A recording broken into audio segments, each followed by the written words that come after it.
उसके बाद mount Mayon, it is in Philippines. Mount Fujiyama, Japan. Kilimanjaro, Africa, this is the highest peak of Africa. Then Agung, that is in Indonesia. Narcondam, that is Barren island, India. Stromboli. Then आपके पास है Etna and Vesuvius, they all are in Italy. And last में है mount Pelee, that is in the Caribbean island. So ये आपका Pacific ring of fire हमने plate tectonics में भी देखा था. सो पैरासाइटिक कोन का एग्जांपल दैट इज शास्ता. ये लिखा था आपने? अगर आपने नहीं मेंशन किया तो वहां पे लिखिए जहां पे आपने लिखा है पैरासाइटिक कोन. तो पैरासाइटिक कोन का जो एग्जांपल है दैट इज माउंट शास्ता. कहां पे माउंट शास्ता? नॉर्थ अमेरिका या साउथ अमेरिका? सोचो अभी भी. साउथ या north? North America, near to Rockies, है ना. नेक्स्ट है आपके पास शील्ड वोल्केनो, जिसे आप कहते हैं बेसिक लावा कोन या फिर बेसिक लावा कोन. इसमें आप देखेंगे जो आपके पास कोन बन रहा है that is because of basaltic या बेसिक लावा या फ्लूइडिक नेचर में होता है. विस्कोसिटी बहुत कम है, means it can travel longer distance और इसीलिए इसका एरिया इज वाइडर. और ये कोन जो है ज्यादातर इनको शील्ड कोन कहते हैं. हवाईयन आइलैंड जिसमें माउंट मोना लोआ है एंड दूसरा mount Kea, that is the example of shield cone. उसके बाद है रियूनियन आइलैंड, ये ऑल्सो दिस इज ऑल्सो आपका शील्ड कोन. तो ये एग्जांपल दे रखे हैं. ये है सिंडर कोन का, this is of composite cone. And last आपके पास शील्ड कोन. शील्ड कोन आपने देखा कि इसकी हाइट कंपैरिजन इनके कंपैरिजन में बहुत लो है बिकॉज इसका डायग्राम भी हमने बनाया था. दूसरा इसकी हाइट ज्यादा है दैट इज कंपोजिट कोन, जिसे स्ट्रेटोवोल्केनो भी कहते हैं क्योंकि यहाँ पे लेयर्स हैं, alternate layers of lava and broken rock fragments. उसके बाद है cinder cone, that is because of ash, volcanic ash and broken materials. So examples यहाँ पे दे रखे हैं. माउंट मोना लोआ जो उसकी हाइट है that is 416 meter above mean sea level. और माउंट किया जो है इसकी हाइट है 4205 meter above mean sea level. Then Mount Kia is the second it is the second rainiest place in the world after Monsinram Cherrapunji, that is in Meghalaya. Mount Cotopaxi, Mount Ojos de Salado and Mount Aconcagua all are situated in the South America. Lake Titicaca, that is the lake situated in the Andes mountain range of South America. It is the Intermont, not Interment, but it is Intermont Lake. So this lake is Lake Titicaca. It is a intermont lake. Intermont means any lake that is in between two mountains. So it is a intermont lake. और क्या इसमें it is highly navigable lake in the world. It will be declared as water hotspot. अरे welcome. बैठो आराम से. Johannesburg is the first city in the world to become a water hotspot. तो ये कह रहे हैं कि जो लेक टिटिकाका है इसका नाम वाटर हॉटस्पॉट के लिए दिया गया है, बट जो आपकी जोहान्सबर्ग जो है ये फर्स्ट सिटी है that is to become water hotspot. Crater हम लेटर ऑन करेंगे. उसके बाद हमने देखना है प्लेटोस. तो आप देखिए वोल्केनिक प्लेटोस. नेक्स्ट आपका जो पार्ट है second that is volcanic plateaus. Volcanic plateaus, ज्वालामुखी पठार.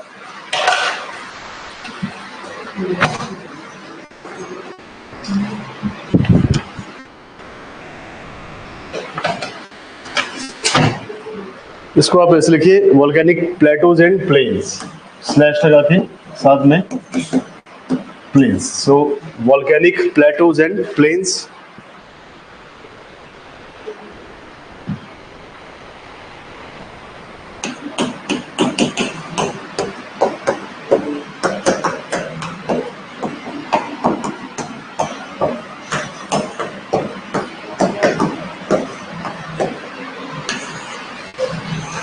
Volcanic plateaus and plains.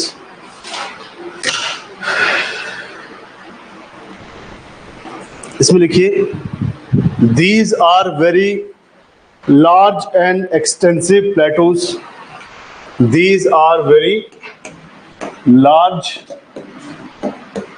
and extensive plateaus. Large and extensive plateaus formed due to formed due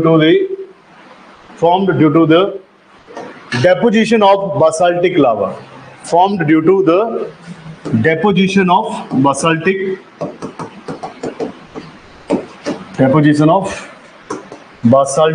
lava.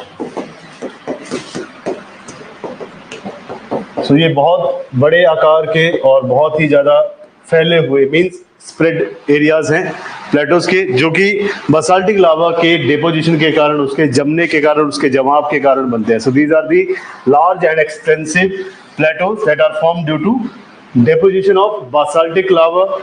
Full stop. After the weathering of the lava, after the weathering of lava,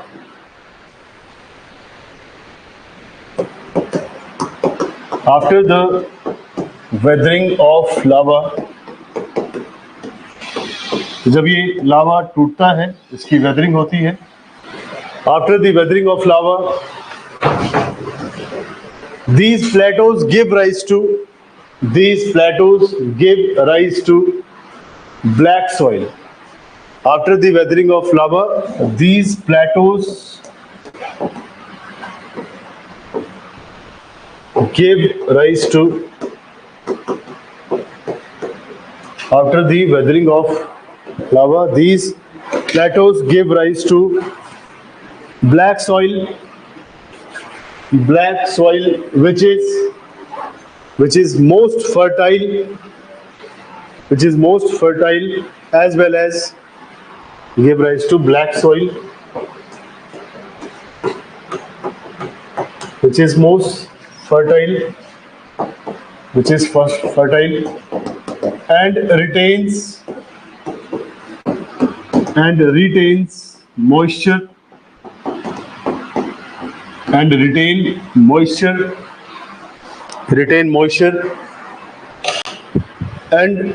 therefore important for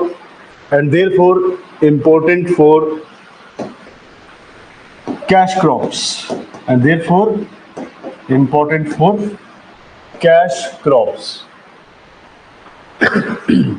सो ये कह रहे हैं कि जो आपका ये बासाल्टिक लावा है, ये जब कंबाइंडली, या फिर आप कह सकते हैं जब ये बासाल्टिक लावा कहीं पे डिपॉजिट होता है, जब इसकी डिपोजिशन होती है तो ये आपके वहाँ पे सिंपल बहुत बड़े प्लेटोज बनाता है. So it will form Plato's जो कि बहुत लार्ज साइज के हैं, और इनका जो एरिया है that is also very extensive, means इनका एरिया भी बहुत बड़ा है और ये लंबे क्षेत्र तक फैले होते हैं. जब ये बसाल्ट या लावा ड्यू टू मल्टीपल फैक्टर्स ये वेदर होता है, जब ये टूटता है तो टूटने के बाद ये ब्लैक सॉइल बनाता है, और जब ब्लैक सॉइल बनाता है तो ब्लैक सॉइल एक फर्टाइल सॉइल है, उपजाऊ मिट्टी है. इसमें प्रॉपर्टी क्या है, it can retain moisture for longer period. एक बार अगर आप इसमें पानी डाल देते हैं तो ये ब्लैक सॉइल जो है पानी को लंबे समय तक अपने पास एक टाइप से रिटेन करके रखती है, होल्ड करके रखती है. तो इसकी मॉइस्चर होल्डिंग कैपेसिटी ज़्यादा होती है, और जब मॉइस्चर होल्डिंग कैपेसिटी ज़्यादा है तो इससे आप ज़्यादा से ज़्यादा कैश क्रॉप्स को यहाँ से उगा सकते हैं. सबसे main is cotton. So cotton यहाँ पे बहुत ज़्यादा है. सेकंड शुगर केन इंडस्ट्री के लिए भी बहुत ज़्यादा, या उसकी क्रॉप के लिए भी, कल्टीवेशन के लिए भी it is very very important. So इसीलिए ये कैश क्रॉप्स के लिए इंपॉर्टेंट है. सो अभी आपको क्या लिखना है, famous volcanic Plato's of the world. The famous volcanic Plato's of the world.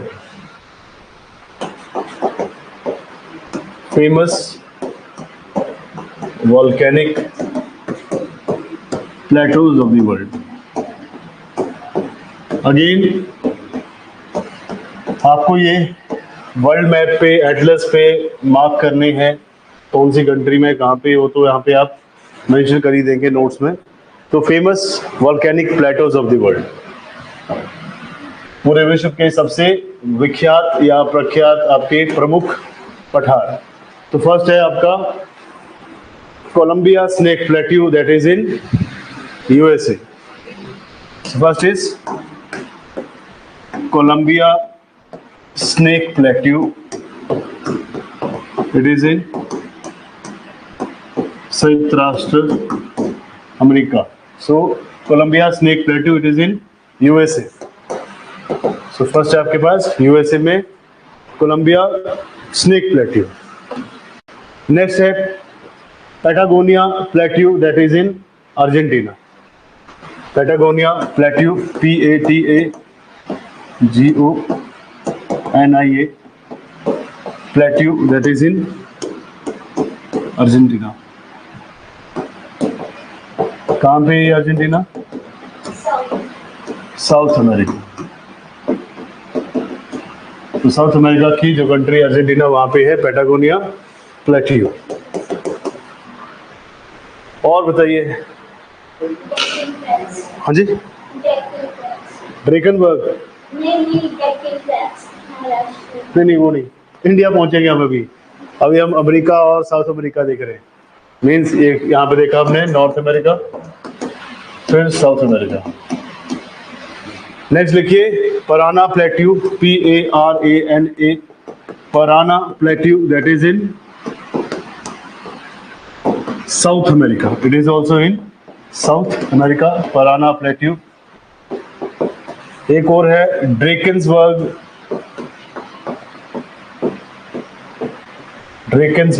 Plateau. It is in again south America. So this is also a basaltic plateau या फिर वॉल्केनिक प्लेट्यू। ड्रेकनबर्ग्स प्लेट्यू हो गया। ये भी साउथ, लेकिन बस south America में नहीं आएगा ये। एक मिनट, इसको कट करके लिखिए Africa. It is in Africa. America में 1 2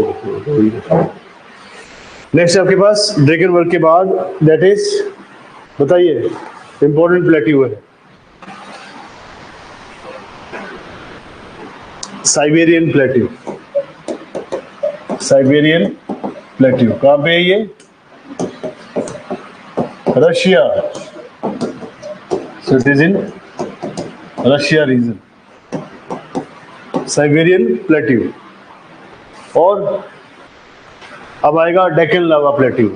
देखिए डेक्कन लावा प्लेट्यू, क्योंकि ये लगभग एशिया का यूरेशिया का हो गया। उसके बाद Deccan lava plateau, it is in India, form due to the influence of Reunion island. 7th पे आएगा that is Kimberley plateau. Kimberley plateau it is in Australia. Kimberley plateau it is in Australia.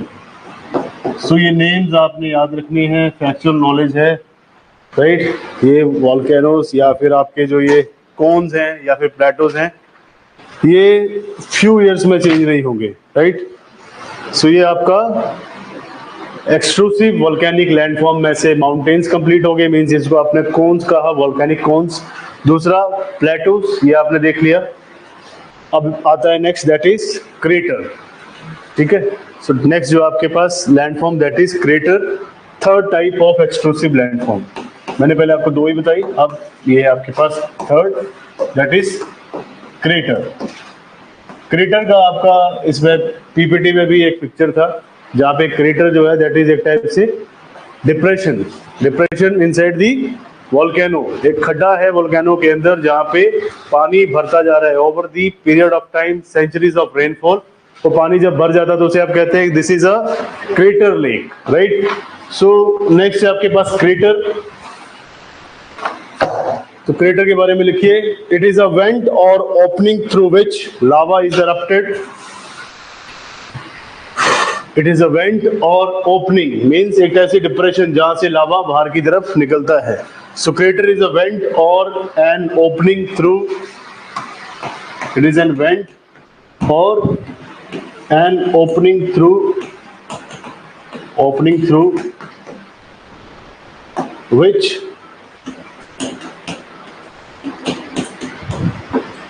lava comes out या फिर it is thrown away. It is a vent or an opening through which lava is erupted, या it comes out या फिर it is thrown away. Any of the thing. Depend करता है कि ये violent है या फिर फिशर टाइप का है। अब लिखिए larger form of craters is known as caldera. Larger form, अगर ये लार्जर साइज का है, लार्जर टाइप का है, so it is known as caldera. Larger form of crater is known as caldera, CALDER। So larger form of crater is known as caldera. Full stop. After volcanic eruptions, sometimes after volcanic eruptions, sometimes water gets accumulated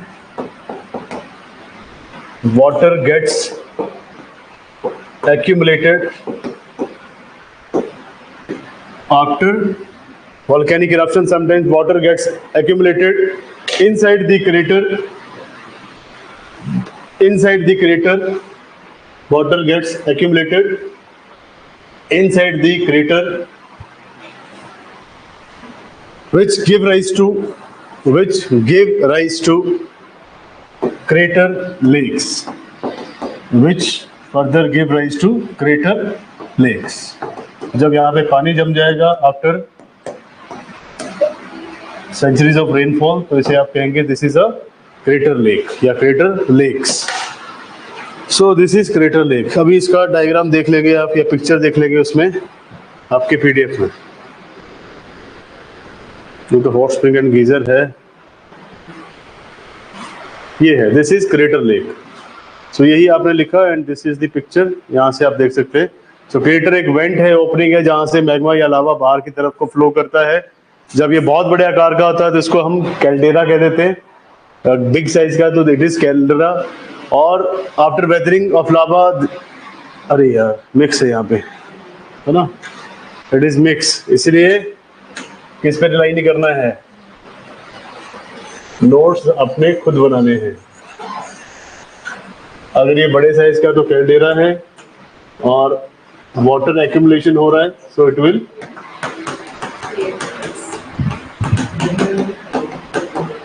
crater lake. So ये crater lake बन जाएगा। बस एक line इसमें ये add करने वाली है। कौन सा? नहीं सुना नाम। कहाँ पे है? पेंगोंग सो? नहीं, वो क्रेटर लेक नहीं, वो वोल्केनो से नहीं बना है, वो फोल्डिंग से बनी है। उसको आप कहेंगे सैलाइन लेक। वहाँ पर उसमें कुछ एक मरीन सेडिमेंट्स है, राइट, वो नहीं है। पेंगोंग सो नहीं है, पेंगोंग सो तो आपकी मैराइन लेक है। That is due to the folding of, या फिर आप कह सकते हैं folding of narrow shallow Tethys sea, है ना, टेथिस सी के सेडिमेंट्स उसमें पाए जाते हैं। बट ये वॉल्केनिक है, जहाँ पे वॉल्केनिक खड्डा है या फिर जो डिप्रेशन है उसके बीच में आपका जब ये पानी over the period of time, centuries of rainfall के बाद जहाँ पे एक्यूमुलेट हो जाएगा, इकट्ठा हो जाएगा, देन इसे आप कहेंगे दिस इज क्रेटर लेक। समझ आ रहा है? So this is crater lake. मतलब आप बहुत बड़े माउंटेन के ऊपर, एक किसी वॉल्केनिक माउंटेन के ऊपर जा रहे हैं और यहाँ से ऊपर आप देख रहे हैं कि दिस इज लेक। सो ये लेक कैसे बना है? Due to accumulation of water. Next आपके पास है hot springs and geysers. Hot spring and geysers, तो आपके पास कितने आपने लिख लिया अभी, कितने हुए वॉल्केनिक लैंडफॉर्म में से? Exclusive volcanic landform 3। Fourth type है आपके पास, वापस व्हाइट बोर्ड की तरफ, पिक्चर बाद में देखेंगे। सो it is fourth type. Online students कहीं पे कुछ रिपीट करना है, कोई दिक्कत परेशानी आप बता सकते हैं। कैमरा थोड़ा हिला गया है।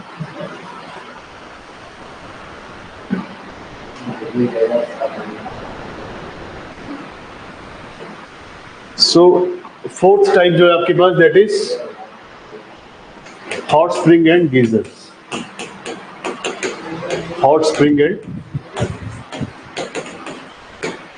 गीजर्स।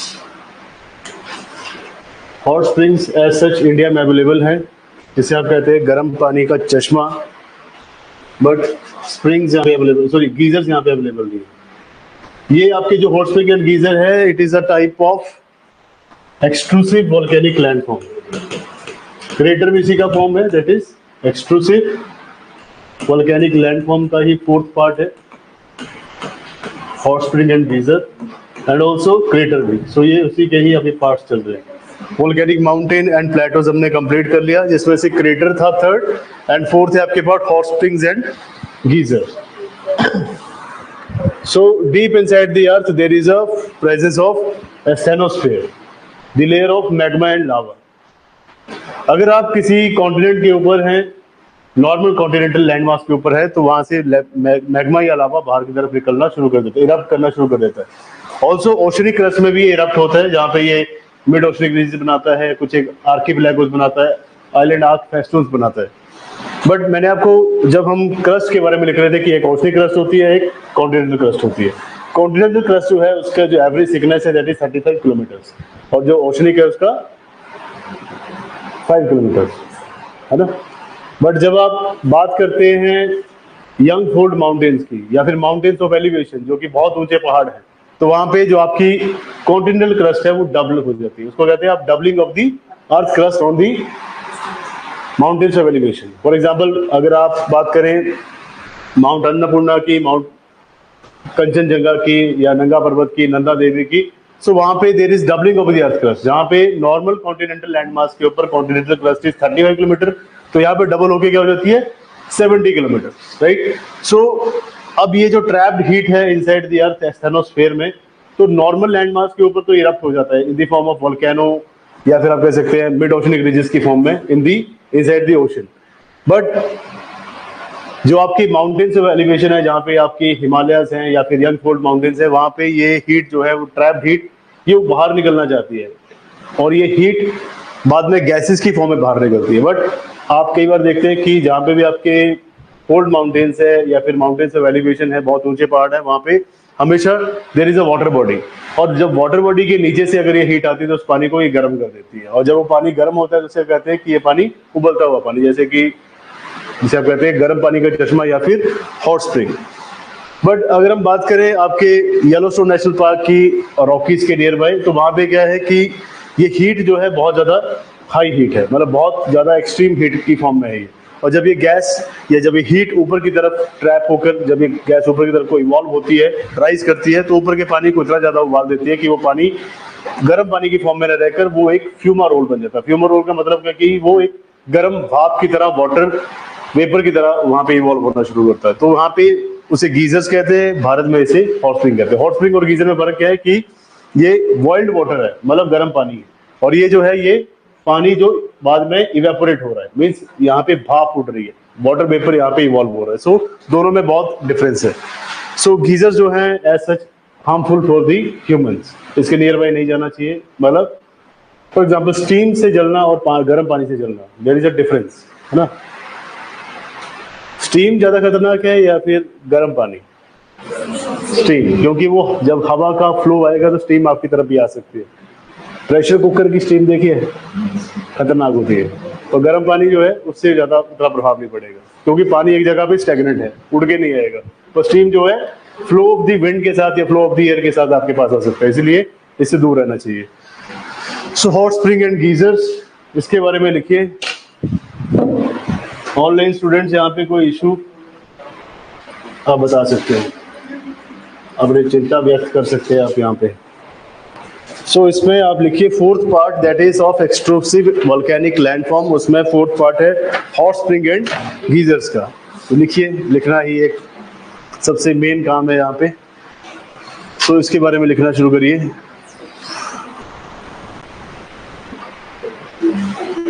सिंपल, हमने बहुत लंबा नहीं लिखना कि एस्थेनोस्फीयर से हीट आ रही है, सीधा लिखना है कि जब पानी गर्म होना शुरू करता है, या फिर सिंपल जब ग्राउंड सरफेस के साथ हीट कांटेक्ट में आती है तो उसको वो उबालना शुरू कर देती है। लिखिए, when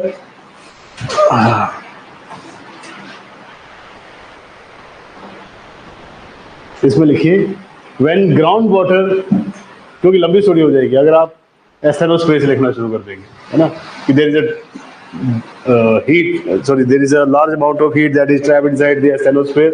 That heat tries to come on the bedding plane या फिर on the surface of the earth, and then it comes into contact with water, and water gets heated. उसको हम कह देते हैं कि this is hot water. और जब बहुत extreme amount में आती है तो पानी को उबाल देती है, वो steam की form में आती है, इसको कहते हैं super heated steam.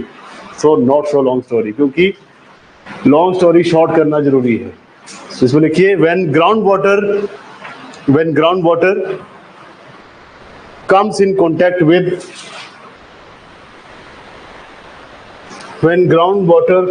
contact with underlying magma, when the groundwater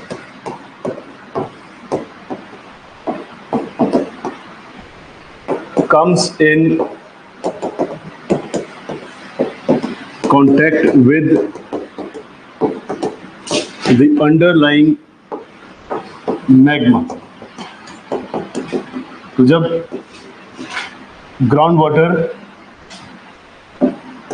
underlying magma means नीचे पाए जाने वाले मैग्मा के कांटेक्ट में आता है, उसके संपर्क में आता है, then so when the ground water comes in contact with the underlying magma, it gets heated and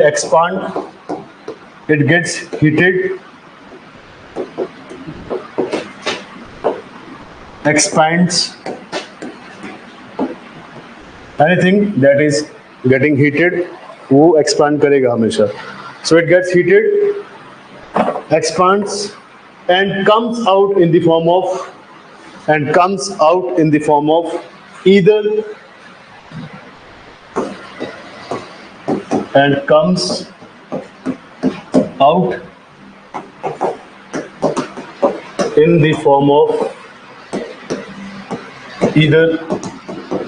hot spring or geyser.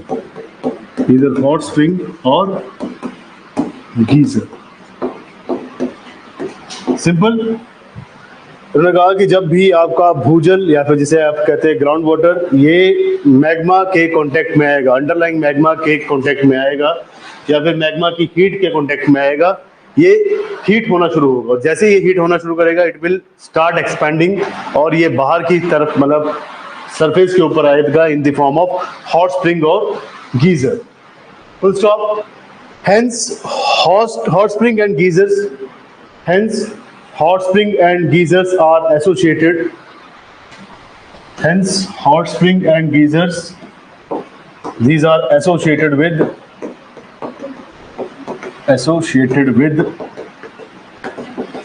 active. These are associated with active volcano or volcanic history. तो जहां पे भी hot spring and geyser है, it is associated with active volcano, या फिर यहाँ पे पहले कोई वोल्केनिक एक्टिविटी प्रेजेंट थी, और volcanic history. So it is associated with active volcano या फिर any type of volcanic history. Full stop. Paragraph change. The fundamental difference between hot spring and geyser is that the fundamental difference between hot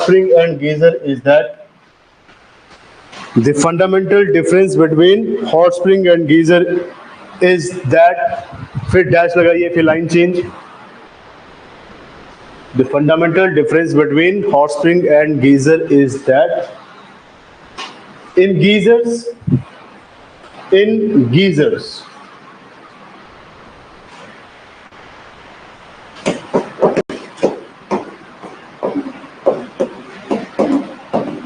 fundamental difference between hot spring and geyser is that in geysers water comes out with great speed.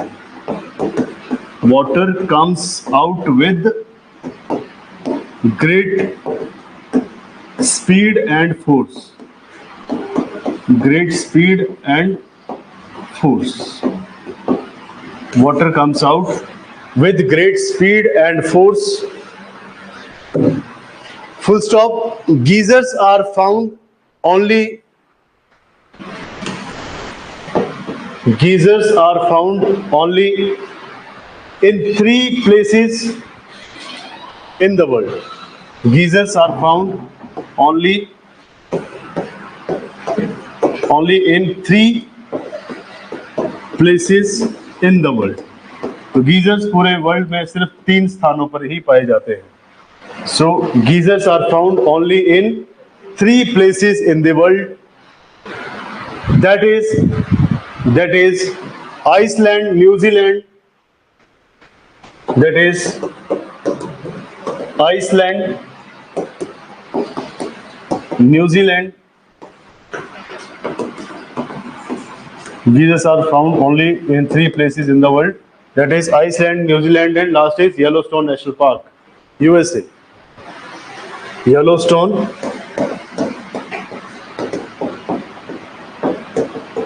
National park USA, same national park जिसकी हमने story देखी थी, है ना, आपके environment ecology में. सो this is Yellowstone national park. तो geysers पूरे वर्ल्ड में 3 जगह पे ही 3 स्थानों पर ही पाए जाते हैं. ठीक है जी, ये फंडामेंटल डिफरेंस है. अब अगेन लाइन चेंज करके मीन्स पैराग्राफ चेंज करेंगे, फिर लिखेंगे sometimes due to high heat, sometimes due to high heat water gets superheated.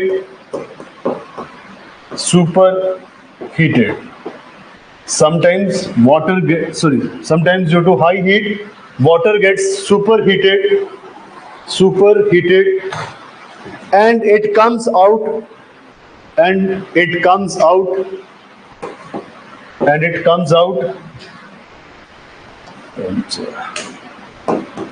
in the form of superheated steam.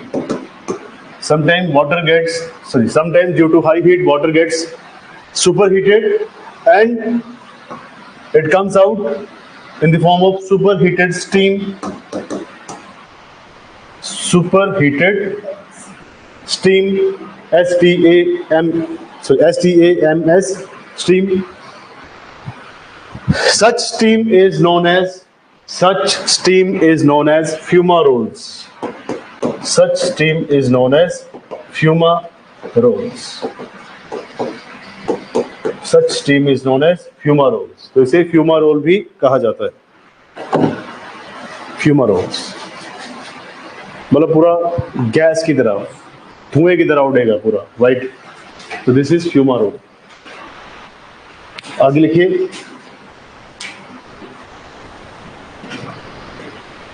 Hot springs and geysers are famous for किसके लिए famous होते हैं ये? Tourism activity. Hot springs and geysers are important for tourism activity. तो पर्यटन के क्षेत्र में आप इसे यूज कर सकते हैं, राइट, टूरिज्म के लिए. सो टूरिज्म एक्टिविटीज, बहुत सारे लोग जो है टूरिस्ट हॉट स्प्रिंग्स में नहाने के लिए आते हैं, क्योंकि हॉट स्प्रिंग में there is a presence of sulphur. इसमें सल्फर की मात्रा बहुत ज्यादा होती है, और जब आप सल्फर से युक्त पानी में नहाते हैं, है ना, सल्फर एनरिच पानी में नहाते हैं, तो आपकी बॉडी में जो भी स्किन एलर्जीज है सब आउट हो जाती है. सो स्किन एलर्जी से बचाता है हॉट स्प्रिंग. हॉट स्प्रिंग में कभी नहाए हैं? जो नहाया उसको पता है, बॉडी पूरी ऐसा फ्रेश हो जाती है,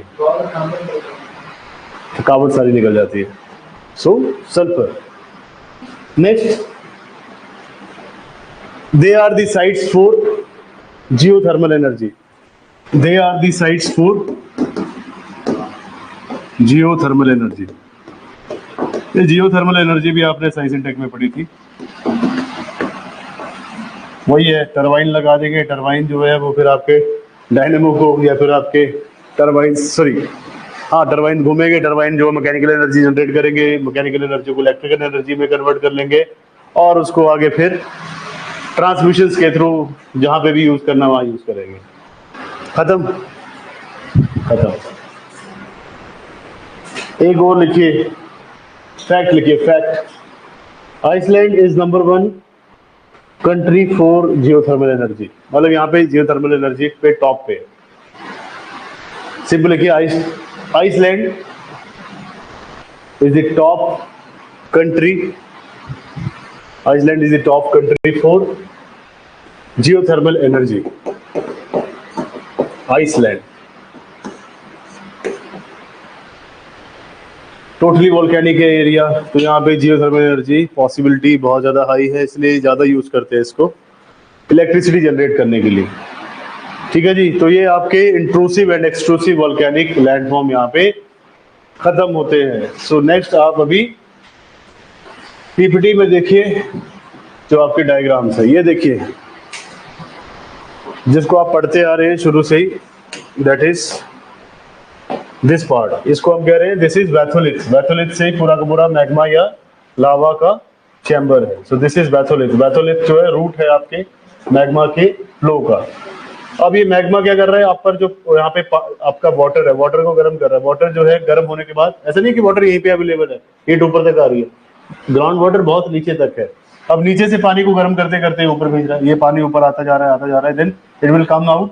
अब डिपेंड करता है कि यहाँ पे ये ऐसा गर्म पानी का चश्मा बनाता है, तालाब सा बनाता है, पॉन्ड बनाता है, और अगर बहुत ज्यादा सुपर हीटेड है तो इट विल मेक अ फ्यूमारोल, ऐसा जैसे कि धुंध उड़ रही है, जैसे आप देखते हैं बादल उड़ रहे होते हैं पहाड़ों में, वैसे ये बादलों की तरह जो है हीट या सुपर हीटेड स्टीम यहाँ पे उड़ती जा रही है। सो दिस इज फ्यूमारोल, ये जो पार्ट है this is fumarole, and this is hot spring, ये जो पानी है ना, गर्म पानी का चश्मा है ये। सो ये देख सकते हैं आप, this is hot spring and geyser. Fumarole ऐसे उड़ता है पूरा का पूरा, बहुत ज्यादा स्पीड के साथ ऊपर की तरफ को उड़ता जा रहा है। So this is fumarole. अब नेक्स्ट टॉपिक है आपका, that is world distribution of volcanoes. लगभग आपने ये प्लेट टेक्टोनिक में देखा ही है, राइट। सो मैं इसको यहीं से करा देता हूँ, राइट, इसको ज्यादा लिखवाने की जरूरत नहीं है, आपने यहीं से नोट्स बना लेने। वर्ल्ड डिस्ट्रीब्यूशन ऑफ वोल्केनोज, जो कि आपने पैसिफिक रिंग ऑफ फायर किया था, कौन सी प्लेट बाउंड्री में आता है पैसिफिक रिंग ऑफ फायर? अब मुझे ये बताइए आप, ओशन ओशन कन्वर्जेंस में आता है, ओशन कॉन्टिनेंट में आता है, या कॉन्टिनेंट कॉन्टिनेंट में आता है? Pacific ring of fire comes under which plate? Ocean continent convergence, उसमें आता है। So world distribution of volcanoes की पूरे विश्व में वोल्केनोज कहाँ कहाँ पर पाए जाते हैं, इनका वितरण कहाँ पे है, इनका डिस्ट्रीब्यूशन कहाँ पे है? So world distribution of volcanoes can be explained with the help of plate tectonic theory. तो इसे जो पूरे विश्व में जितने भी आपके वोल्केनोज है, ज्वालामुखी है, इनका जो वितरण है, इनका जो डिस्ट्रीब्यूशन है, उसको बहुत इजीली प्लेट टेक्टोनिक के साथ समझाया जा सकता है। Volcanoes are associated with convergent plate boundary, है ना, जैसे आपने बताया कि ओशन कॉन्टिनेंट कन्वर्जेंस उस प्लेट बाउंड्री का ये पार्ट है। देयर आर 4 वोल्केनिक जोन्स, तो 4 क्षेत्र हैं जहां पे वोल्केनो पाए जाते हैं। पहला क्षेत्र आपका है circum Pacific ring of fire, जिसे आप पैसिफिक रिंग ऑफ फायर कहते हैं या फिर सिंपल रिंग ऑफ फायर कहते हैं। So circum Pacific ring of fire has 60% of world's volcanoes or volcanic activity. Sir, is the water in water spring, hot spring and geysers heated only by magma, or do radioactive materials like uranium also play a role? Question आपका सही है, but आप जैसे कह रहे हैं कि magma direct आता है, मैग्मा डायरेक्ट नहीं आता है। और जो आप कह रहे हैं कि मैग्मा में रेडियो एक्टिव मटीरियल है, ऑब्वियसली मैंने आपको बताया था कि एक्सटर्नोस्फीयर जो है यहाँ पे ज्यादातर आपकी रेडियो एक्टिव मटीरियल है, चाहे यूरेनियम है, चाहे आपका थोरियम है। यही मटेरियल जो है इस पूरे के पूरे एस्टेरोस्फीयर में जो मैग्मा या लावा है वहां पे करंट जनरेट करता है, जिसे आप कन्वेक्शनल करंट कहते हैं। वही कन्वेक्शनल करंट जो है, मैग्मा बाहर नहीं आ रहा, बट मैग्मा जो है वो हीट ऊपर की तरफ इवॉल्व कर रहा है। वही हीट जो है ऊपर आकर पानी को गर्म कर रही है, और वो पानी सरफेस के ऊपर आ रहा है। एंड देन डिपेंड करता है, अगर हीट कम है तो हॉट स्प्रिंग, बहुत ज्यादा है तो फ्यूमारोल या फिर geysers. So Pacific Ring of Fire, it has 60% of world's volcanoes और volcanic activity। तो पूरे विश्व भर में जितने भी आपके volcanoes है, जितने भी आपके ज्वालामुखी है, उसका लगभग 60% जो पार्ट है that is only in the Pacific Ring of Fire। या फिर जितनी भी वॉल्केनिक एक्टिविटीज होती है, जितनी भी ज्वालामुखी गतिविधियां हैं, 60% पूरे विश्व भर की वो सिर्फ और सिर्फ पैसिफिक रिंग ऑफ फायर के अराउंड है। It represents a convergent plate boundary where Pacific plate is subducting below Indian, Indo-Australian plate, Eurasian plate, North and South American plate, Antarctic plate और साथ साथ में फिलीपीन प्लेट भी है, जिसे आप कहते हैं माइनर फिलीपीन प्लेट। तो ये कह रहे हैं कि जो circum Pacific ring of fire है, यहाँ पे सबसे लार्जेस्ट एंड सबसे हैवीएस्ट या फिर लार्जेस्ट ओशनिक जो आपकी प्लेट है, that is oceanic plate is Pacific, ये सबसे हैवी है। सो रूल यही है कि जो आपकी हैवीएस्ट प्लेट है दैट विल सबडक्ट और दूसरी जो है वो अबडक्ट करेंगी। सो यहाँ पे ये Indo Australian plate, Eurasian plate, north and south American plate और साथ में माइनर फिलीपीन प्लेट जो है यहाँ पे अबडक्ट हो रही है और पैसिफिक प्लेट इनके नीचे सबडक्ट हो रही है। It starts from Antarctica and it has volcanoes of New Zealand, Philippines, Japan, Rockies and Andes। तो ये बोल रहे हैं कि ये जो आपका पैसिफिक रिंग ऑफ फायर है ये लगभग अंटार्कटिका से शुरू होता है, न्यूजीलैंड से ये फिलीपींस की तरफ जाता है एंड देन फिलीपींस से जापान, जापान से फिर north America and then south America. तो ये डायग्राम दे रखा है, मीन्स लगभग ये यहाँ अंटार्कटिका से शुरू हो रहा है, देन आपका इंडो ऑस्ट्रेलियन रीजन से फिलीपींस, फिलीपींस से जापानीज, जापानीज से फिर ये नॉर्थ एंड साउथ अमेरिका की तरफ जा रहा है, जहाँ पे आपके पास टोंगा ट्रेंच है, वोगनविले ट्रेंच है, मैरियाना ट्रेंच है, राइक्यू ट्रेंच है, कुरिल ट्रेंच है, यहाँ पे आपके पास एल्यूशियन और प्यूर्टो रिको ट्रेंच है, साथ साथ में पेरू चिली ट्रेंच है, राइट। ऊपर कैलिफोर्निया के पास भी ट्रेंच है, उसका नाम क्या था बताइए जरा। कैलिफोर्निया के पास एक ट्रेंच है, उसका नाम बताइए। किए हैं ट्रेंचेस, पढ़ते नहीं है घर जाके ऑब्वियसली, तभी भूल जाते हैं। इसीलिए जब सुबह क्लास लगती है 2 बजे तक, 2 बजे से बाद लंच करके दोबारा यही बैठना है, 6 बजे जाना है।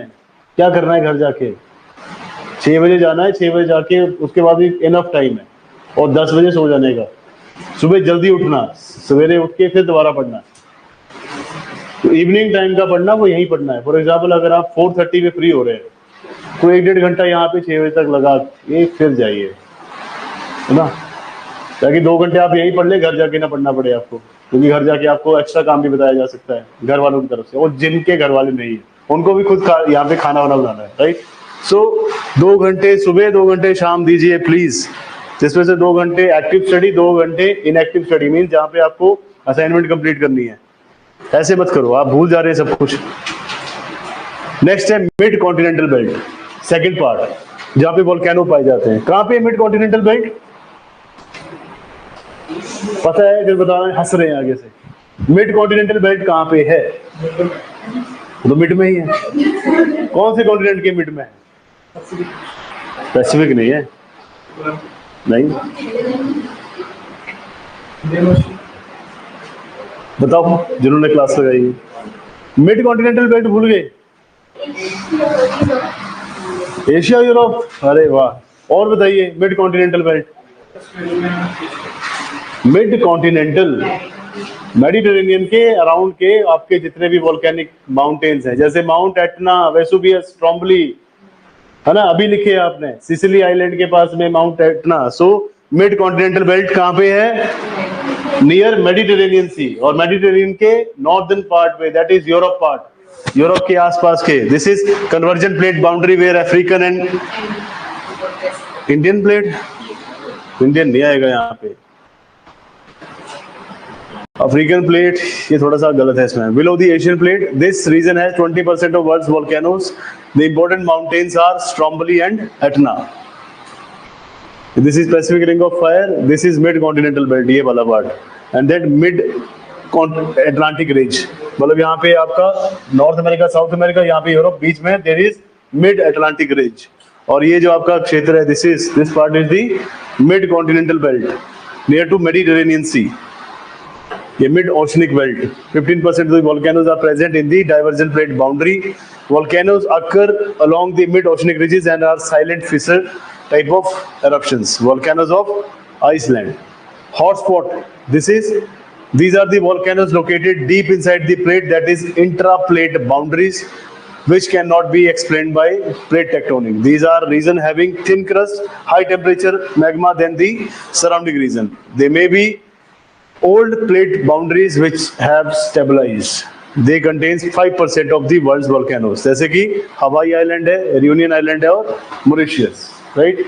सो ये आपके हॉटस्पॉट रीजन्स हैं, जैसे हम कहते हैं रियूनियन हॉटस्पॉट, है ना, अभी आप पढ़ते हैं रियूनियन हॉटस्पॉट। अब ये है मैकेनिज्म ऑफ वोल्केनिक इरप्शन, कि वोल्केनिक इरप्शन की प्रक्रिया क्या है, कैसे होता है, कौन सा मैकेनिज्म है। So volcanic eruptions are best explained by the plate tectonic theory. यहां पे इस आंसर दिए इन्होंने, बिल्कुल बिल्कुल बिल्कुल, बहुत बढ़िया। ऑनलाइन वाले ज्यादा पढ़ते हैं, ये मैंने देखा है, रिप्लाई भी ज्यादा करते हैं। Volcanic eruption can be best explain by plate tectonic theory. अगर आपको वोल्केनिक इरप्शन के बारे में जानना है तो उसके लिए प्लेट टेक्टोनिक थ्योरी का सहारा लेना पड़ेगा, यही कह रहा है इसमें। Volcanoes are formed when the heat is trapped inside the mantle tries to escape through a vent और अ ओपनिंग। तो वोल्केनोज कब इरप्ट होते हैं? जब जो हीट ट्रैप है इनसाइड द अपर मेंटल, वहां से ये एस्केप करना चाहती है थ्रू द वेंट और the opening on the surface of the earth. Heat due to minerals, especially radioactive material, is brought up in the form of magma by convectional current causing volcanic eruption. तो कह रहे जो ये material, radioactive material जो है, ये magma को super heat करते हैं, जिसके कारण कुछ एक कन्वेक्शन करंट राइज होते हैं। यही कन्वेक्शन करंट जो है मटेरियल को बाहर लेके आते हैं, जिसे आप कहते हैं volcanic eruption, right. There are basically two types of eruption. एक होता है आपका फिशर टाइप का, दूसरा होता है कन्वर्जन प्लेट बाउंड्री का, जिसे आप कहते हैं वायलेंट एंड साइलेंट। दो प्रकार के इरप्शंस हैं, एक है फिशर टाइप का, एक है वायलेंट टाइप का। So type of eruption is central type और violent type, generally associated with fold mountain that is caused when denser plate goes under subduction belt and magma is forced to rise up. All the volcanoes of convergent plate boundaries are of this type, जैसे कि Pacific ring of fire, तो ये conversion plate boundary के हैं। दूसरा है fissure type. कौन सा होता है fissure type? Divergent plate boundary का। So the type of eruption either divergent plate boundary और फोल्ड और fracture of the earth crust. In this type of eruption magma that is fluidic और basaltic, जिसे mafic कह सकते हैं आप, magma rises upward and it finds its way silently through cracks, fissures, either through forming mid-oceanic ridges or vast plateaus. So volcanic eruptions are common in the geological time scale and hence they have been associated with long-term global cooling,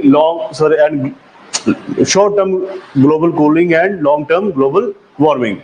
They are associated with mass destruction and extinction and thus evolution of life. Though not scientifically proven, it has been observed that melting of ice and glaciers, especially in the polar region, is associated with increased volcanic activity. तो मैंने आपको बताया कि volcanic activity जो है, ये भी एक बहुत बड़ा पार्ट है जो कि ग्लोबल वार्मिंग, क्लाइमेट चेंज के लिए रिस्पॉन्सिबल है। इन्वायरमेंट इकोलॉजी में आपने ये पढ़ा है और बार बार इसको कोट किया गया है, क्योंकि इससे बहुत सारी डस्ट निकलती है, बहुत सारे मटेरियल, बहुत सारी हार्मफुल गैसेस निकलती हैं, तो ये पोल्यूशन भी क्रिएट करता है। साथ साथ में ये एक टाइप से एशियन ब्राउन क्लाउड, जिसे आप कहते हैं कि धूल से या ऐश के कारण या फिर आप कह सकते हैं डस्ट के कारण जो एक लेयर बन जाती है ओवर दी एटमॉस्फेयर, जहां से सनलाइट इजीली पेनिट्रेट नहीं कर सकती नीचे, जिससे फोटोसिंथेसिस कम हो जाती है, एल्गी या फिर आपके जो नॉर्मल फाइटोप्लैंक्टन से ग्रो नहीं कर पाते, तो इससे मरीन फूड चेन भी डिसरप्ट हो सकती है, आपका कॉन्टिनेंटल फूड चेन भी डिसरप्ट हो सकती है। So that is why volcanoes short term के लिए ग्लोबल कूलिंग करते हैं, बट लॉन्ग टर्म के लिए ये ग्लोबल वार्मिंग करते हैं। साइंटिफिकली अभी तक प्रूवन नहीं है, बट जितने भी आपके आइस कैप्स एंड ग्लेशियर्स हैं पोलर रीजन में, ये भी वोल्केनिक एक्टिविटी से ही पिघल रहे हैं। It also causes it is because melting of ice and glacier reduces the overlying pressure in the superincumbent load. Due to this, magma starts rising upward, increasing the volcanic eruption. ये line बहुत important है। एक तो line ये है कि इससे short term global cooling होती है और लॉन्ग टर्म ग्लोबल वार्मिंग होती है, और ये मास डिस्ट्रक्शन भी करते हैं, एक्सटिंक्शन भी करते हैं, और ये एवोल्यूशन का भी पार्ट है। उसके बाद आपने देखा कि it is because melting of ice caps and glacier reduces the overlying pressure in the super incumbent load. Due to this magma starts rising upward, increasing the volcanic eruption. अब super incumbent load क्या है? For example this is the upper most part, मान लीजिए this is crust, this is mantle, और upper most part जो crust, इसके ऊपर there is a big glacier. अब यहां पे क्या है? Glacier maximum they are found at the higher altitude, right. ये हमेशा हाई एल्टीट्यूड पे पाए जाते हैं, जैसे कि पोलार रीजन है आपके। अब ग्लेशियर जो है इसका सुपर इनकम्बेंट लोड है, मींस ये ग्लेशियर 100 टन का भी हो सकता है, राइट। ये 1000 टन का भी हो सकता है, डिपेंडिंग अपॉन इसका साइज कितना बड़ा है। अब इसने एक लोड बना रखा है क्रस्ट और मेंटल के ऊपर, राइट।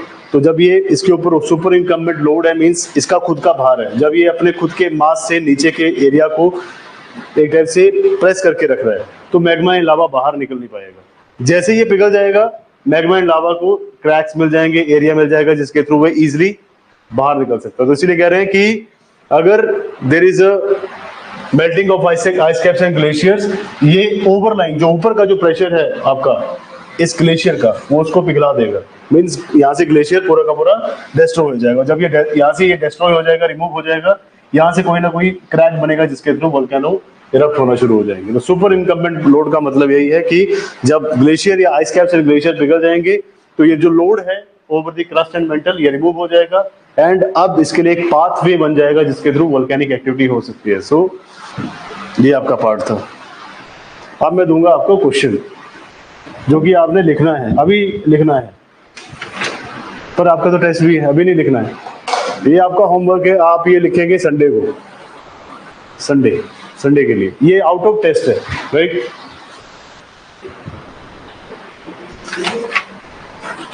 अब देखिए, आपने खुद कहा है कि दिस पार्ट, ये जो पार्ट था आपका कि डिस्ट्रीब्यूशन ऑफ वोल्केनोज, आप खुद पढ़ लेंगे यहाँ से।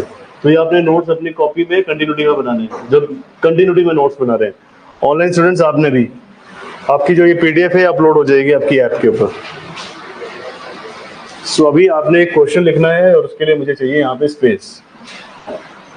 यहाँ पे क्यों लिखना है, फिर इसको यहीं लिखते हैं।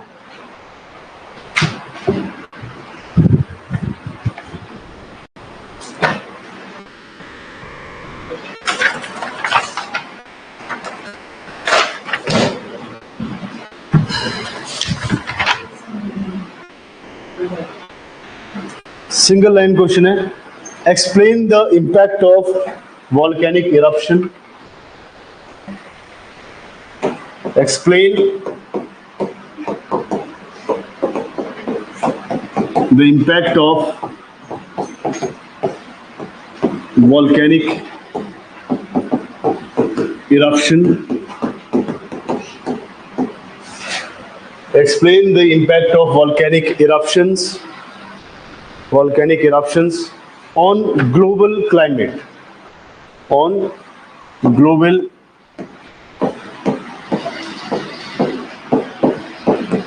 climate। अब आपने इन्वायरमेंट इकोलॉजी भी पढ़ा है, आधे जिन लोगों ने क्लासेस लगाई है, आधों ने साइंस एंड टेक्नोलॉजी भी पढ़ा है।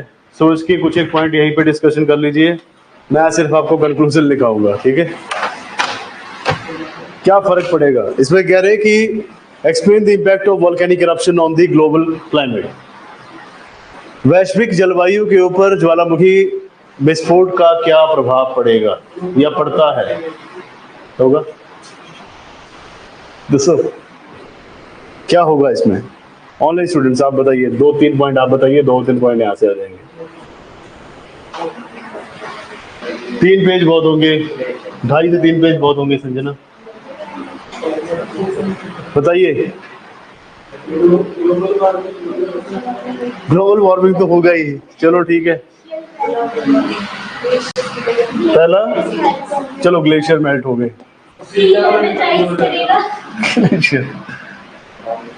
ग्लेशियर मेल्टिंग या मेल्टिंग ऑफ ग्लेशियर्स या आइस कैप्स। और दूसरा क्या हो जाएगा इससे, there is rise in the sea level, rise in the sea level, और rise in the sea level will lead to cyclones and tsunami.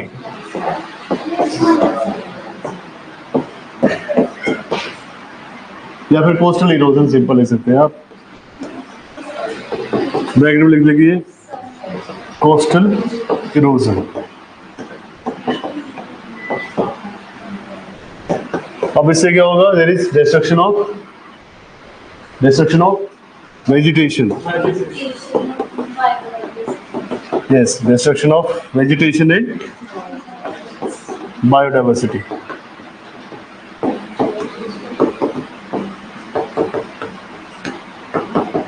चलो ये तो पिघलने से हो गया।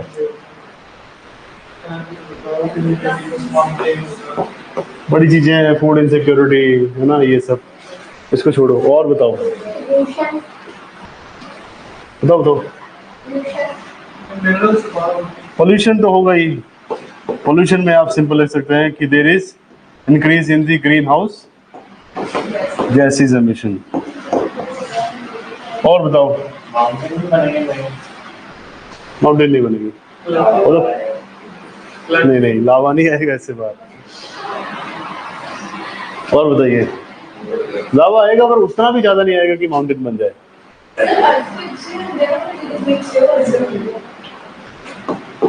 अर्थक्वेक्स, बायोडायवर्सिटी में हो गया, बायोडायवर्सिटी में फ्लोरा फाउना सब हो गया। अर्थक्वेक्स या फिर आप देख सकते हैं इसमें extreme weather events, extreme weather events. अब एक्सट्रीम वेदर इवेंट में सब कुछ आ गया, साइक्लोन, सुनामी, अर्थक्वेक्स, बाढ़, एवरीथिंग। और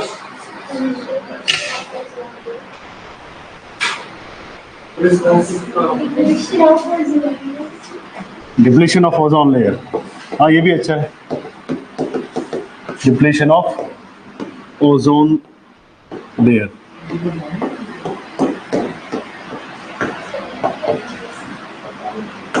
नहीं, अच्छी बात है, आपने 7 पॉइंट लिखवा दिए और सारे वैलिड है।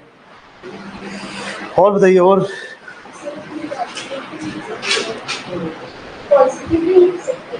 पॉजिटिव भी ले सकते हैं, जैसे कि ocean acidification. Ocean acidification will lead to destruction of marine food chain, simple. और बताइए, अब बहुत सारी गैसेज इवॉल्व हो रही है, बहुत सारी डस्ट इवॉल्व हो रही है, बहुत सारी एशेज इवॉल्व हो रही है, so it will make a layer of dust and ashes, जिसकी वजह से there is decrease in the rainfall या फिर decrease in the precipitation pattern या फिर change in the precipitation pattern।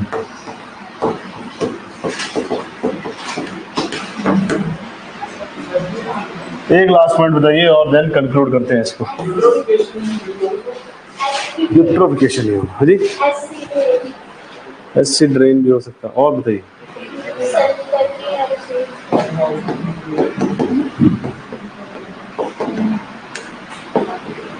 तो 10 पॉइंट बहुत होते हैं, एज सच इतना ही है, 10 मार्क्स का क्वेश्चन होगा ये। लास्ट लिखिए कंक्लूजन, घर से लिख लेना इसको बाकी।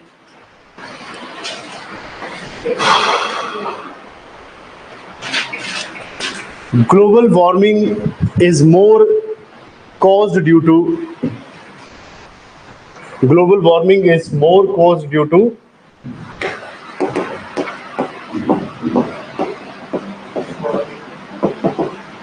global warming is more caused due to anthropogenic activities, anthropogenic activities, anthropogenic activities, whereas volcanoes play,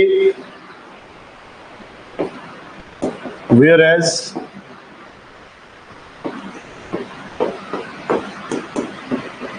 volcanoes play a minute या फिर हाँ वैसे लिख सकते हैं play, whereas volcano play a minute or local minute or local role in the modification of minute or local role in the modification of global climate, global climate। तो यहाँ पे क्या कर रहे हैं आप, बीच बचाव कर रहे हैं किसका, वोल्केनो का। कि वोल्केनो तो सिर्फ और सिर्फ कुछ एक एरिया में ही डेवलप होते हैं, या कुछ एक लोकल एरिया पे ही इसका प्रभाव देखा जाता है, बट जो ह्यूमन एक्टिविटीज हैं that are more harmful for the global climate या फिर ग्लोबल वार्मिंग एक्टिविटीज। सो ये आपके 10 पॉइंट्स थे। यही क्वेश्चन का आंसर है आपके।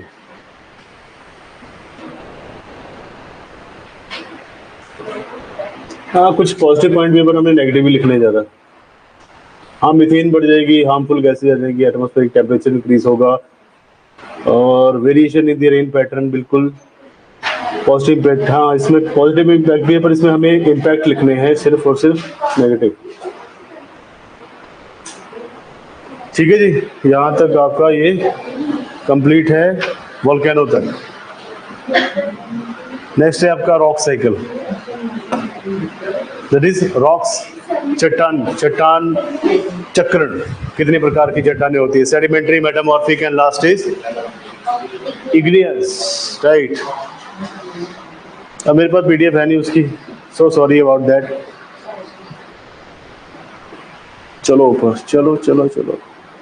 सो we have 3 types of rocks in the world. इसमें एक है sedimentary, metamorphic and last is igneous. Igneous rock के बारे में बताइए, शाबाश, जिसको भी मालूम है थोड़ा बहुत, इग्नियस के बारे में बताइए। Sedimentary means sediments means soil upper most part of the earth, जिसके ऊपर आप अभी स्टे कर रह रहे। Metamorphic means that there is a variation of temperature and pressure. हाँ, टेम्परेचर प्रेशर के कारण, जैसे कि आपका एक होता है कोयला, जब उसको हाई टेम्परेचर के वेरिएशन में रखा जाता है तो वो हीरा बन जाता है। तो वैसे ही अगर आपके ऊपर ज़्यादा प्रेशर, ज़्यादा टेम्परेचर रखा जाएगा और आप उस प्रेशर को झेल पाएंगे तो आप भी हीरे बनेंगे। कैसे? जब आप जॉब ले लेंगे, है ना, अच्छी जॉब ले लेंगे तो हीरा बनना है आपको, कोयला नहीं। नेक्स्ट आपका जो है दैट इज इग्नियस मीन्स, कौन सी रॉक्स होती है इग्नियस? कॉन्स्टिट्यूएंट पार्टिकल्स क्या होते हैं उसके?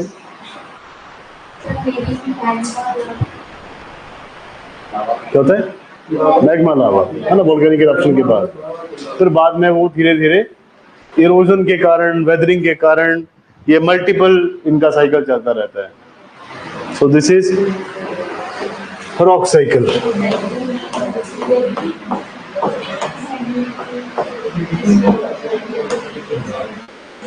जैसे आपका ऑक्सीजन साइकिल है, सॉरी, जैसे आपके पास ऑक्सीजन साइकिल है, सल्फर साइकिल आपने पढ़ा है, नाइट्रोजन साइकिल आपने पढ़ा है, एक और होता है जिसको बोलते हैं हाइड्रोलॉजिकल साइकिल, मोटर साइकिल जिसे कहते हैं, hydrological cycle. So there are multiple cycles. Main cycle का मतलब क्या है कि जहां से शुरू हो रहा वहीं पे ही वापस पहुंच जा रहा है, this is cycle. So multiple type के आपने साइकिल्स पढ़े इन दी एनवायरमेंट इकोलॉजी। सो वैसे ही आपके पास there is a rock cycle, means rocks जो है ये भी बनती टूटती रहती है, मीन्स इनमें भी कुछ एक चेंजेस आते रहते हैं, वेरिएशन होती रहती है।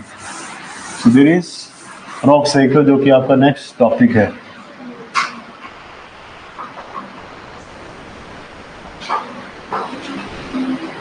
थोड़ा सा इंट्रोडक्शन, है ना, फिर आपका टेस्ट ही है। कितना टाइम हो गया है? 40। ऑनलाइन में 10 क्वेश्चन कुछ पूछ रहे हैं।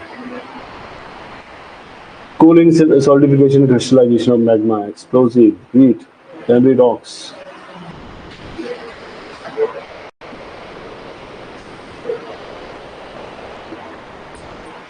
सो रॉक साइकिल की बात कर रहे हैं। There are 3 types of rocks.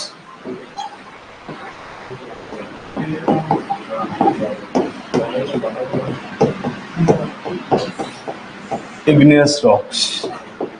दूसरा कौन सा है? Sedimentary rocks.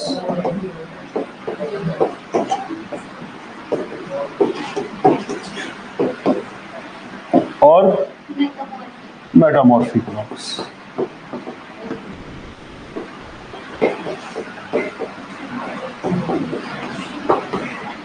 These are 3 types of rocks: igneous, sedimentary and metamorphic. Metamorphic are important for minerals जितने मिनरल्स हैं मेटामॉर्फिक में पाए जाते हैं। Sedimentary important for agricultural activities या फिर फूड प्रोडक्शन के लिए। इग्नियस किस लिए इंपॉर्टेंट है?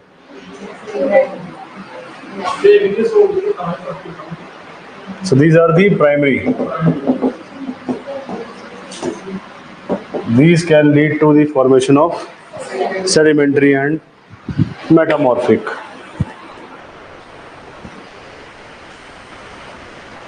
So rocks क्या है? This is an aggregation of earth crust. 98% of the earth crust is made up of these rocks.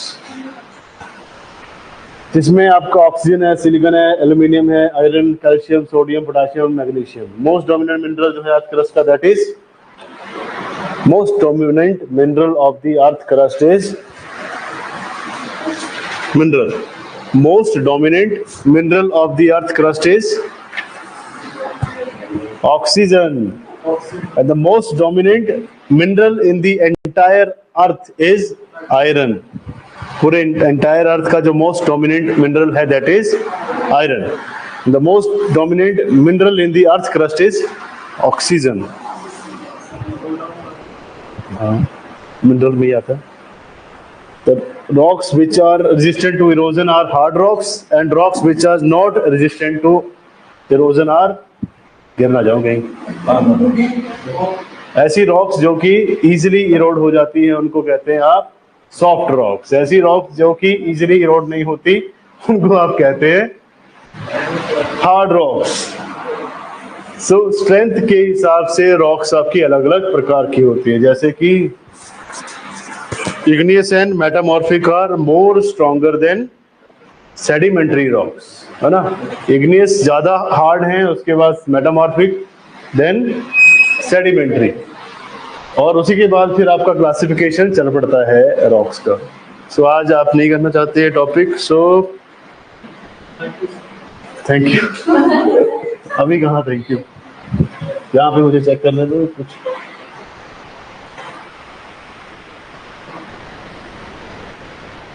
जी जी बिल्कुल, hard rocks.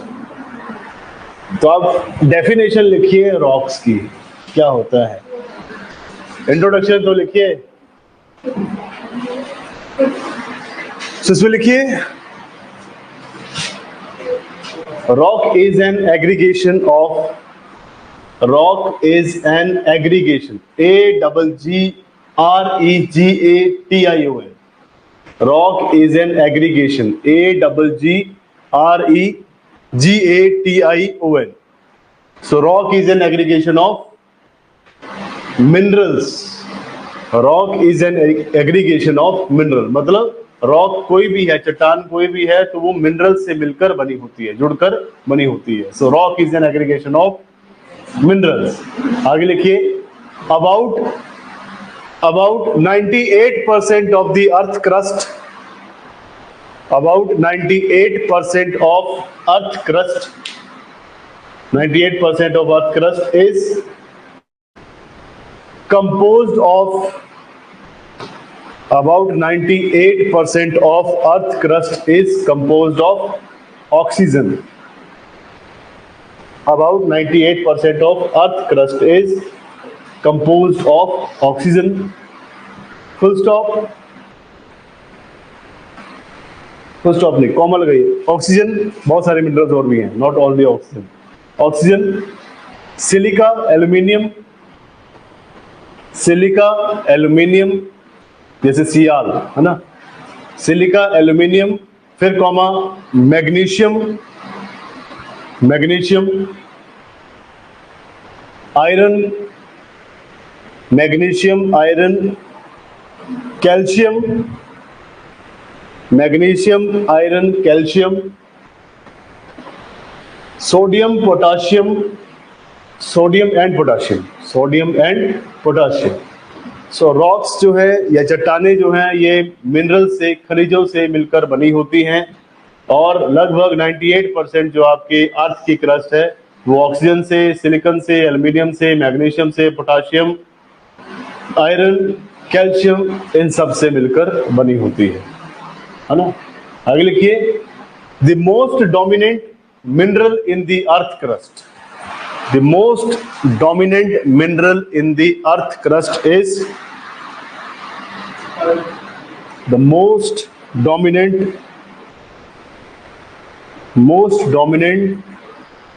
mineral in the earth crust.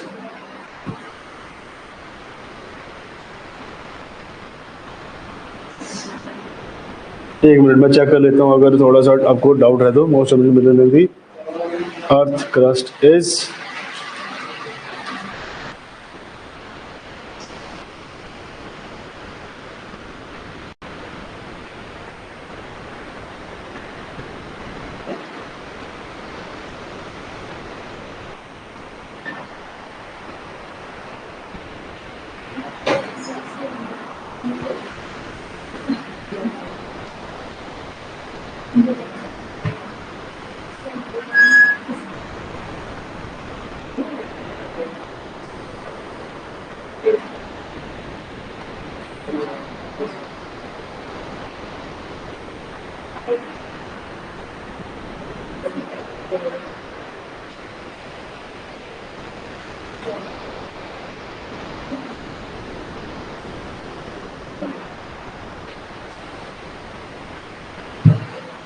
इसमें लिखिए आप most abundant mineral in the earth crust आएगा silica, but element आएगा oxygen, है ना, उसमें confusion. तो आप लिखिए most dominant mineral in the earth crust is silica,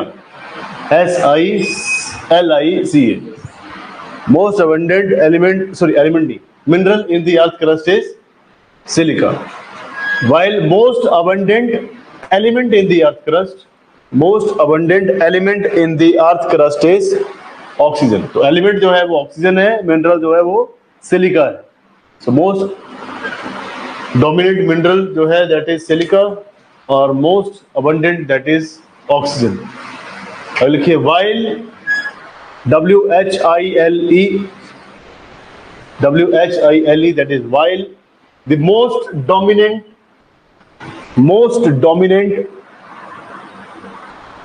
mineral in the entire earth, most dominant mineral in the entire earth is iron. Most dominant mineral in the entire earth is iron, right? So यहाँ पे iron जो है सबसे ज्यादा आपका dominant है, dominant mineral. अब paragraph change करिए, फिर लिखिए paragraph change, then the rocks which are resistant to erosion are hard rocks. The rocks which are resistant to erosion are hard rocks, जो resist करती हैं erosion से, that are hard rocks. The rocks which are resistant to erosion, ERO, the rocks which are resistant to erosion are hard rocks. These are hard rocks because it cannot be eroded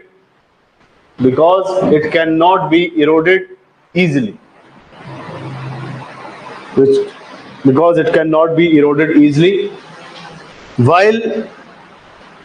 While the rocks which are less resistant to erosion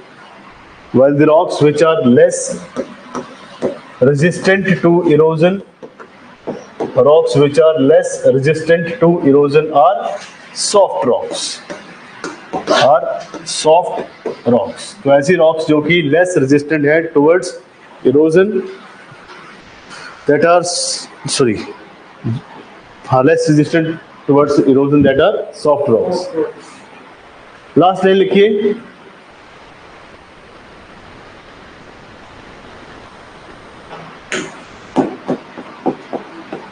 though the relative strength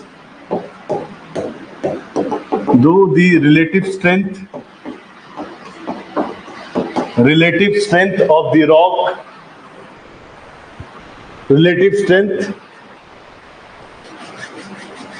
the rock in general, though the relative strength of the rocks in general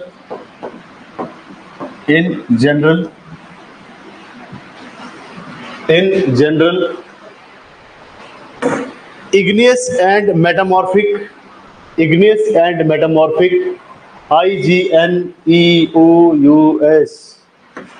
igneous and metamorphic एक minute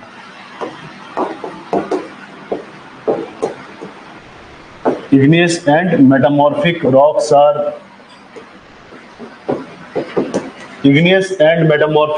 are more harder than sedimentary means they are more resistant and they are less resistant. Though the relative strength of rocks in general, igneous and metamorphic are more harder than the sedimentary rocks. तो बाकी जो आपके types हैं वो हम later on करेंगे कल. अभी आप टेस्ट अटेम्प्ट करिए, आपकी ऐप के ऊपर भी वो अपलोडेड है. ऑनलाइन स्टूडेंट्स आप भी अभी टेस्ट अटेम्प्ट करेंगे, साथ के साथ प्री एंड मेंस के दोनों ही क्वेश्चंस आपके पास अवेलेबल.